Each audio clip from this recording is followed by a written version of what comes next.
Yeah, buying a car is hard enough right now, but it's even harder for the Sword family. They need a car to keep them and their daughter with cerebral palsy safe. A lot of it is the pricing and the fact that we can't even go to a regular dealership to get a car. Sarah Mae Sword and Nick Sword currently drive a 2015 Caravan. It's slowly falling apart. They need a new, wheelchair-accessible car for their 17-year-old daughter Gabrielle, who has cerebral palsy.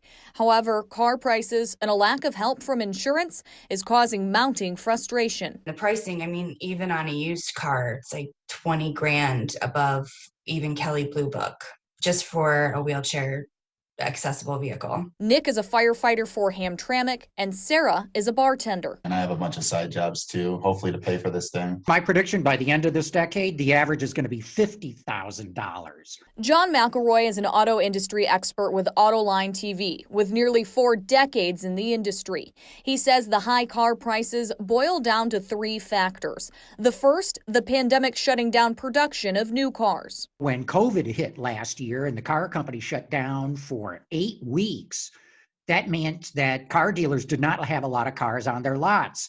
And so they didn't have to discount what they had.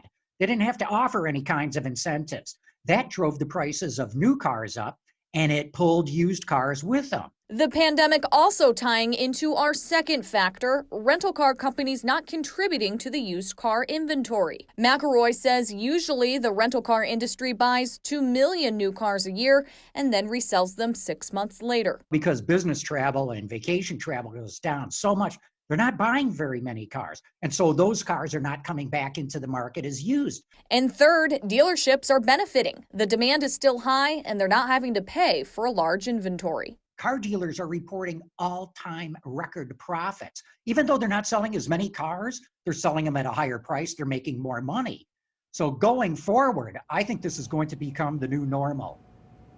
Now, leasing might be a better option, but it depends on what your needs are. McElroy says the best piece of advice that he can give to people is not to be picky. So things like model or color might have to go out the window if you do want to find a good deal. He says there is no point in waiting to buy because he does not see car prices going down anytime soon.